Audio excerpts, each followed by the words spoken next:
Next at 5, this week's weather is bringing in business for an outdoor store in Medford. Find out what customers are looking for. And local law enforcement says safety is in for 2025 and beyond. Rocky Walker shows us how patrols and bars are keeping you safe this New Year's Eve. And we're leaving 2024 the same way we're welcoming 2025 with some rain and snow. We'll go into more details coming up in our forecast. Live, local, late breaking. This is NewsWatch 12 at 5.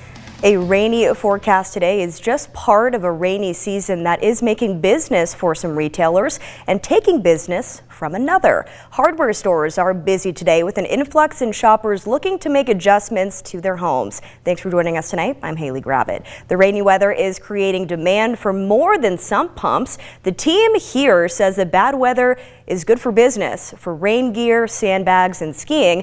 Blackbird says its rain gear sold out twice already, and its third order is nearly gone. It says its sandbag material is busy too because of rain, and it says early snow helped its ski business. And a building made to handle water inside is figuring out how to handle too much rain outside today. Happy's drive-through car wash is closed temporarily in Medford after trapped rain caused part of its rooftop structure to give way. The new building opened 4 months ago with 4 walls lining the rooftop for signage. They apparently also worked as a pool for our recent rainwater until one wall gave way this week. Now, Storm Tracker 12 weather with meteorologist Sarah Kress. Right now you're taking a live look out at Klamath Falls from the Sky Lakes Medical Center, and boy was it a chilly day for us today. 32 degrees in Klamath Falls, reaching a high of 34, and it's going to chill down as we do move into the overnight hours, and we're expecting snow and rain. But taking a look out at radar, seeing a bit more blue and white than we usually do. Now snow levels are starting out around 2,500 feet, between 3,000. They will increase as we're moving throughout tomorrow, but we do have some winter weather impacts on the way. Taking a look at our current temperatures around the region, again, it is rather cold. Our high for today in Medford was only 38, and as we're ringing in the new year, we can expect some very chilly temperatures if you're going to be outside for that ball drop, and rain and snow are going to be present when you're outside. Now, heavier snow amounts are going to be along the Cascades, also doing with the winter weather advisory. Coming up in our next forecast, we'll go into a bit more details about what you can expect. Looking at a crime watch tonight, a man is being taken back to jail in Josephine County after he fled overseas to avoid an arrest on a sodomy charge. 41-year-old Sean Higbee had a warrant out of Josephine County since 2019. The sheriff's office and the U.S. Marshal Service found that he fled to Cambodia and had been there for several years. Police took Higbee into custody on December 17th, where he now is lodged in a Cambodian jail. And caregivers from Providence are starting the new year the same way they started 2024, on the picket lines. ONA nurses demand management negotiate fair contracts after caregivers have been working since March without a new contract. We have shown up for work, we've done our jobs, and made sure that our patients get the best care possible. But it is demoralizing and disappointing that we have been constantly shut down by our employer and that our contract negotiations have dragged on this long. It's time for Providence to step up.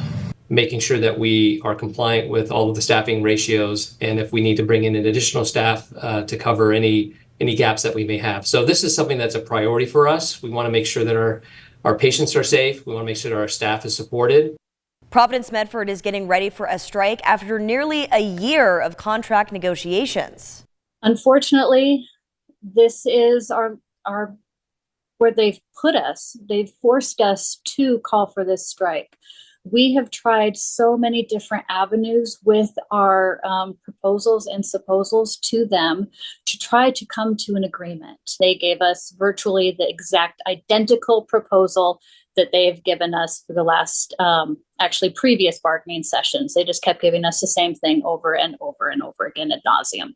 Chief Executive Director at Providence Medford, Chris Pizzai, says it takes two sides to reach agreements. He told us, quote, "We've secured replacement workers and identified other strategies to help us care for our patients. Those represented caregivers who wish to come to work and not strike will be welcomed to help." And this is monumental for the state, with physicians joining in on that protest in the Portland area. ONA did tell us that as of right now, no physicians in Medford will be on this strike. That strike beginning Friday at 6 a.m. on January 10th. Now on to some sports news. We're sure that you know what we're going to talk about. Less than 24 hours from the CFP quarterfinals, the Oregon Ducks taking on the Ohio State Buckeyes in the Rose Bowl. And with only one more sleep until game day, we turn to our sports team to get us ready. Peyton Manny joining us in studio now. Peyton. Yeah, thanks, Haley. Well, only one team will start the new year with a win. The other will start it with a season-ending loss. A historic year for the college football playoffs as we are seeing the 12-team format for the first time ever. And with this new format, we get a rematch of Big Ten foes Ohio State and top-ranked Oregon. Today, we are hearing from the head coaches for the final time before the big game. And one thing you always hear Oregon coach Dan Lanning say is this is why you come to Oregon. Such a big part of Lanning's message is for his team to appreciate the opportunities they are given. The Rose Bowl, unlike any opportunity most teams get. To be here today, it's exciting part of football season. I think this is always one of my favorite parts of the year.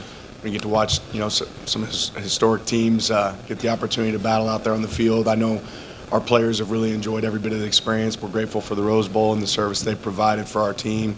This is certainly a little bit different landscape this year because of how bowl games are set up, but the Rose Bowl has been first class in every way. Growing up as a kid, you remember getting to be a part of games like this, so this is one we're really thrilled to compete in. Obviously, Ohio State's a great team, so this will be a fun challenge for our guys. And we're going to keep the coverage rolling coming up tonight at 6 as well. We'll hear from both head coaches on how they are preparing for the big game. Haley, I'll send it back to you. It's a nationwide problem, so we make sure people are getting in the right places and getting home. So we make it easy to get your Lyft here, or your Uber. The night of New Year's Eve brings celebrations, but it also brings the most DUI deaths out of any day of the year. Rocky Walker reports on how local communities are keeping you safe. Downtown Medford bars are preparing for the busiest night of the year for them. And Jackson County Sheriff's Office, as well as bar owners, they both agree that it is the community's responsibility to make sure everyone's driving home safely. New Year's Eve is a day full of celebration, and for many, it's a day to grab a drink. And for the bars serving those celebrating, safety is always our number one issue. We've been in this business for 18 years, and that's our number one rule. They say being the one serving comes with a responsibility. You have a liquor license, the pleasure of the state, so it's not a right. So take that very seriously if you own a bar and do your job. It's our job to be a part of this community. We live in a community. Going as far as to provide spaces for Ubers and Lyfts to pick up patrons. We have so many Lyft options now and Uber and all that. There's no reason to do it. Working with police who are increasing patrols, having as many as 15 extra patrol officers in the county at any given time. So we want to be outside the bars. We want to be in the community where people are likely to drive. So we're going to focus on areas where there's maybe a disproportionately high amount of crashes and contacts where people are impaired. Reporting in Medford, I'm Rocky Walker.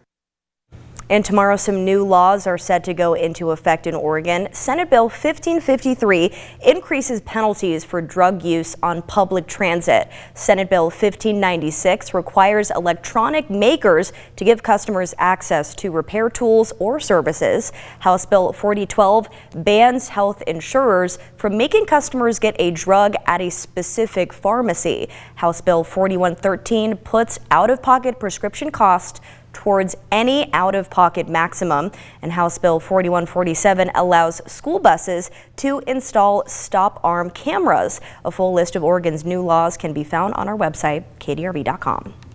And tonight's the time to celebrate, but it's also time to make sure that your furry friends stay safe. Fireworks or popping corks can really stress your pets out, so it's a great idea to have a quiet space for them inside. You can also make sure that your pet is entertained throughout the night by giving them a treat or toy to play with. And to prevent lost animals, you can go over your pet's microchip details with your local animal shelter or service.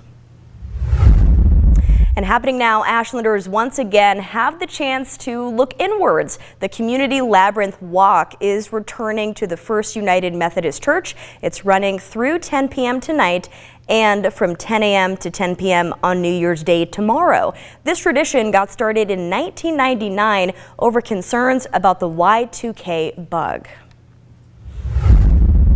And ski season is here, and some exciting news for skiers and snowboarders. Warner Canyon is opening on New Year's Day. After a bit of a wait, the cold temps and fresh snow have made for perfect conditions. The mountain has one lift and plenty of terrain for all ski levels. It's a family-friendly mountain where you can watch the kids ski down. Plus, the ski school starts on January 11th, so the little ones can get in on the action too. That's what we're here for.